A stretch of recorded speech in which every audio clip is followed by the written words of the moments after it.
everyone, GamerJlee here, and welcome to a brand new video. And today we've finally got our hands on the Elgato Stream Deck, a device I've been waiting for months now. As soon as this device was announced by Elgato, I pre-ordered it immediately on Amazon. I had to get it day one. Now, surprisingly, the release date is today, but I got this actually on Monday, but I decided I'm not going to unbox it. I was too tired. I didn't want to just force a video out there whenever I was half asleep. So we're going to unbox it today, and I'm also going to show you how to set it up and some of the cool, unique things you can do with the device. So let's get right into it. So first of all, the packaging is actually a nicer packaging than what they normally use for their Elgato devices. Normally, they're this flimsy, like easy to tear cardboard. This is kind of like something you would get for like a board game. It's a lot thicker. Something I could actually display here on the tech shelf or something. So it's really nice. You got this nice insulated foam just to keep everything in its place. But everything seems to be pretty well laid out from what I can see. And you actually have the device right here, and buttons are a little bit mushy, but I wasn't expecting like mechanical switches whenever it came to the device. So let's, first of all, you got your startup guide right here. Really simple, easy guide, just tells you everything you need to know, just in case you don't go and watch all the videos they post on Elgato, which that's the best way to learn how to do things, is either go find a guide on YouTube or go on the Elgato YouTube channel and start watching the videos, because they really do teach you a lot on how to use their devices. And then you actually have the actual Elgato Stream Deck itself. It does come with a really cool little stand to keep it raised right next to you. Then you also have, never mind. Next, you have another little manual thing. I guess this is something to do with warranties. Does it even say? No? Are these just all the instructions for some other language? I don't know. But you have the Elgato Stream Deck, which honestly, I was expecting this to be plastic. Like, a lot of their devices are a plasticky design, but this is a solid metal construction, which is good, because I need this thing to be durable due to how many spills happen on my desk, due to how many times things get knocked off my desk, and hell, I'm gonna even have a hard time probably wiring this thing just to get to reach my PC from where I want to be on my desk. But let's see how long this actual USB cable is. Now, it's not a removable USB cable, it's attached to the device, which probably a removable one I think would be better personally, so that way we could maybe replace it with a longer cable if need be. But unfortunately, we do not get that pleasure, and that's relatively short. That is relatively short. That is not going to reach where I want to reach on my computer, so I'm going to have to do a little bit of moving around on my desk. But that is, come on, Elgato, like, that's really short. I don't like that. That's like about a little over maybe a foot and a half, maybe 2 feet of cable. I kind of wanted what I wanted it to be was where I could plug it into the back of my computer. A lot of you guys know what my setup is. Plug it into the back of my computer and run it around to my right-hand side, so that way I could hit it on my right-hand side, because on my left-hand side, I've got my Nintendo Switch, I've got my speaker, I've got everything else over on that left-hand side, and on the right-hand side, I have nothing. I have an easy way to hit it and just do my job. So unfortunately, I'm going to have to do a little bit of management, but let's head on over to the computer and see what we can do. Alrighty, so now we're over here on my desktop, and as you guys can see, the Elgato Stream Deck is over in the corner. And today we're going to be taking a look and seeing what exactly can the Elgato Stream Deck do. Now, as you guys can see, I've got a number of pre-grammed stuff programmed already onto the Stream Deck, but let's see how I did that. So we head on over here. It's going to be down below, or up here we'll have an icon, but I've already had pre-opened, so it's going to be right here. As you guys can see here, I've got 3 programmed buttons for YouTube, Facebook, Twitter, Twitch, and then I've also got some folders here, and I'm going to show you how to get those. But first of all, let's go ahead, close out the Chroma, because, yeah, Matt, shut up. I'm working here, and let's see how the buttons work. So first, let's go ahead and press the YouTube button. And as you can see, it directly takes us to YouTube on Chrome. That's what I have it set for. And as you can see, I've got some videos to watch, a little bit behind on stuff, got some notifications, so on and so forth. Let's try Twitter, which I have it set to TweetDeck because I think it's better than Twitter. But let's go ahead and hit Twitter. Boom. We've got Twitter. There we go. And as you can see, talking about the new sponsorship, so on and so forth. More tweets. Let's head Twitch. Goes to Twitch, so I can go directly there, see what's going on there, so on and so forth. For some reason, they're playing Mr. Rogers' Neighborhood. Okay, that's kind of weird. All right. So moving back to what was actually going on with how to use this. Now, as you can see here, it has a bunch of different functions for game capture. You've got Tippy Stream, which I've never used in my life or heard of. You've got OBS and OBS Studio. I think the main focus is OBS Studio, and that's what I recommend a lot of people use. Now, just to say this, they do not have XSplit usable yet. That's going to come in the future, but for right now, OBS Studio is compatible, and so is game capture live streaming. So those are two options that you have.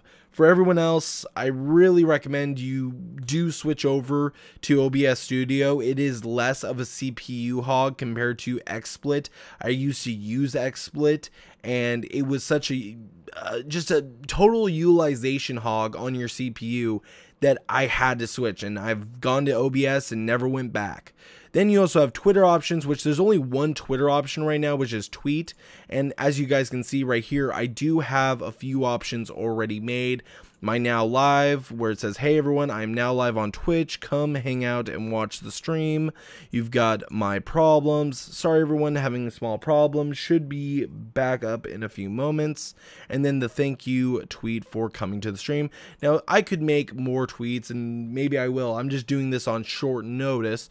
But then you also have my Twitch profile, which you have a number of different options here. You have the option to go to the channel, how to pop up the chat, which is through a browser option. So basically what I did was I had it set to, which one did I have it set to open a website, and it opened up the chat. So let's actually test that out real quick. Let's go ahead and hit chat.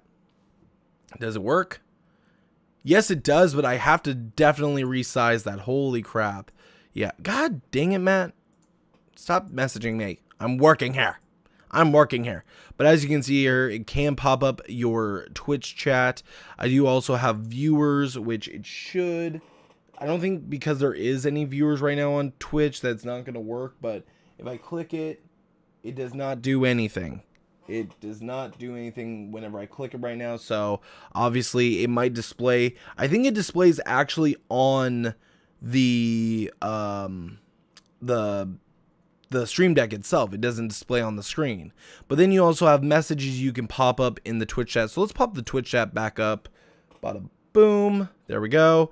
And it's going to just go like that. And then we can also hit the messages. So you've got the welcome to the stream message, the problems message, and then the thank you message that I can all have programmed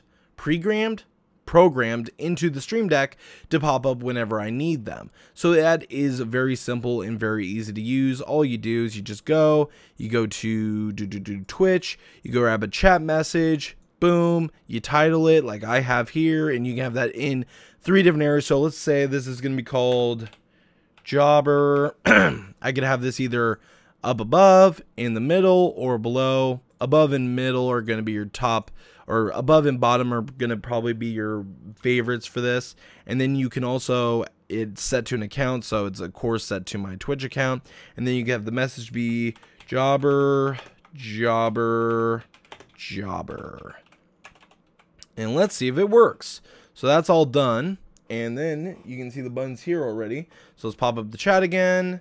And then let's hit the jobber button. Boom. Jobber. Just like that. It works instantly. And as you can see, there's a green check mark to notify you that it has been done. But now we're going to delete this button. So delete. Now, you're probably also asking, how do I make a custom icon? I've seen a lot of videos that have custom icons. Well, that's very simple. All you do, and let's say we want to make a new folder. And folders, I think, could be done a different way. than what they're currently been doing. So let's go ahead. Let's say I want to create a new Twitter folder for stuff when I'm not on live stream. Let's say this is the non-Twitter live stream folder and I want to create a folder for it. Well, there's no just folder button. No. And I think there should be, because personally, I like to have my stuff very well organized, but they kind of go about it the way of Apple. Now, if you guys don't have an iPhone, you have to create a folder. You have to drag one app on top of another app to create a folder. I personally don't like that. I like the option of create folder, then drag everything else in. So what you have to do is make a tweet, grab another tweet, and then put it in here, just like so. But here's the thing. Let's say I delete this tweet right here. It deletes the folder. I can't just have one item in a folder. You have to have more than one. So we drag it back, put it in, boom, that's a folder. Now let's say I want a custom icon for this. Well, it's very simple. You have two options. You have set from file, which is an option where you go into your files on your computer and you select an image to use as the image for the icon. Or you have create new icon. We're going to do create new icon. And as you can see, it's going to be a pain. And it brings you to make your Stream Deck yours, or make Stream Deck yours.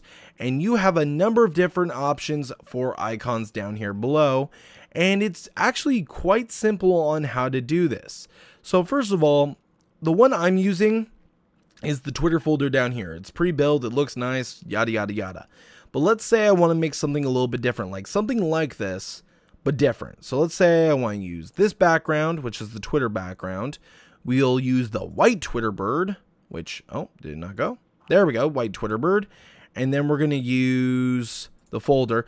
But, oh wait, I put the folder in front of the bird. So what we're going to do is drag the folder behind the bird. Or did it go behind everything else? Where did the folder go? Oh, is the folder smaller than the... Oh, what the hell? Where's the folder? Oh. Well, shit. Let's... Oh, I forgot... Wait, what the hell is all this? Hold on. Oh, the Twitter bird's its own icon. Okay, so we need to delete that. I need to find a Twitter bird. There we go. I was like, holy crap, did I actually mess up here? And we need to make the Twitter bird the size of that. But guess what? It's too white. Now, what's stupid is you can't change the color of the folder. You have to change the color of the bird. So let's make the bird green. There we go. A green Twitter bird, just like that. And then to save it, you can either hit the save thumbnail button, you can right click save image as, or I'm going to show you another option. I'm going to drag this off to the side and I'm going to grab the image, drag it over here, and then I'm going to drag it onto here, copy, and voila, you have it all set and done. So that's just plain it. It's very easy, really simple, and it's a lot cheaper than most actual boards. Most professional grade boards cost hundreds of thousands of dollars. The Elgato Stream Deck costs $150, which honestly, for what it is, I think is a good price. And now I can actually delete this welcome key. Now, is there a lot that needs to be done with the Elgato Stream Deck? Yes, there is a lot that needs to be done. I think there needs to be a lot more options, a lot more compatibility, and also I think that there needs to be ways to do maybe sound clips, like a soundboard sort of deal. I think that would be an option. I think there is a way to do GIFs, and maybe you could program it or kind of jerry-rig it to do like a soundboard option, but I'm not exactly sure. I still have a lot to learn with the Elgato Stream Deck.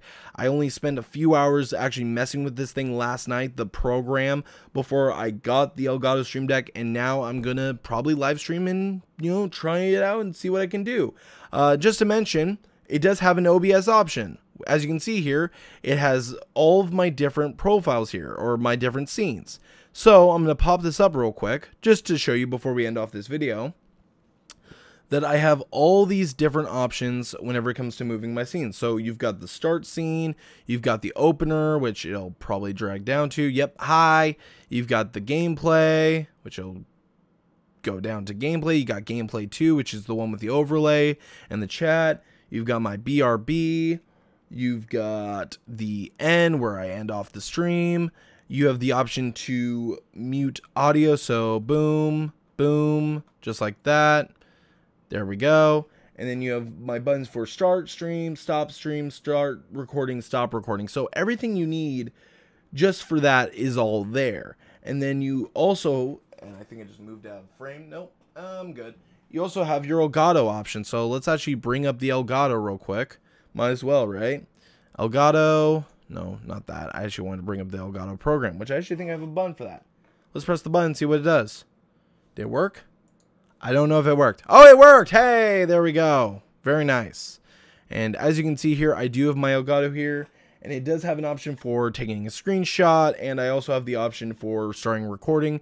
Those are the only ones I really like, because the truth is, whenever it comes to Elgato, I don't really use it for anything else besides screenshots and recordings. So you do have options of scenes if you were live streaming, recording, screenshots, flashback recording, which I never use, and plus the footage sometimes doesn't come up the way I want to, stream, or muting your live commentary, which I never use that. I use a separate source for my live commentary whenever I'm recording it. So it's very simple, very easy to use, and honestly I think it's worth all $150. For some people, unless you're a live streamer, this might not be worth it. If you're a live streamer, I say this is definitely worth it, but if you are not a live streamer, then there's no point in getting this until that point. But thank you guys for watching. If you guys enjoyed the video, go ahead and leave a like. If you dislike it, go ahead and leave a dislike. If you guys are interested in this, or if you want to see me do any kind of tutorials on how to use the Elgato Stream Deck, let me know down in the comment section down below. And as always, GamerJlee signing out.